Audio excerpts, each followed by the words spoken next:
దశావతారాల్లో 4వ అవతారమైన ఉగ్ర నరసింహస్వామి హిరణ్యకశిపుణ్ణి చంపడానికి ఆవిర్భవించి నల్లమల అడవుల్లో అహోబిల ప్రదేశంలో తరిమి అంతం చేశాడు అనేది పురాణాల ద్వారా తెలుస్తుంది. హిరణ్యకశిపుణ్ణి వధించిన తరువాత అహోబిల ప్రాంతం నుంచి మొదటిగా స్వామివారు వచ్చింది ఈ ప్రదేశానికే.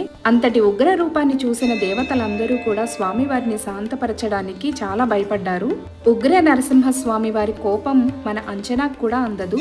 అంతటి ఉగ్ర రూపంతో ఉన్న స్వామివారిని దేవతలందరూ శాంతపరిచింది ఈ ప్రదేశంలోనే.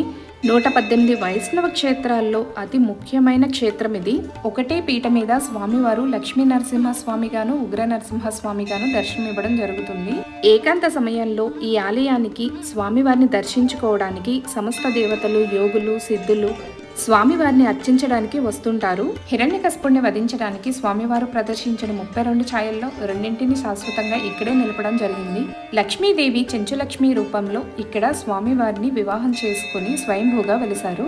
ఎగువ అహోబిలం, దిగువ అహోబిలం గురించి నేను ఆల్రెడీ వ్లాగ్ చేశాను, తప్పకుండా చూడండి. ఉగ్ర నరసింహస్వామి ఆవిర్భవించింది అక్కడే. వీడియో నచ్చితే లైక్ చేసి నెక్స్ట్ అప్లోడ్ చేసే 1000 నూతుల కోన వ్లాగ్ కోసం ఛానల్ని సబ్స్క్రైబ్ చేసుకోండి.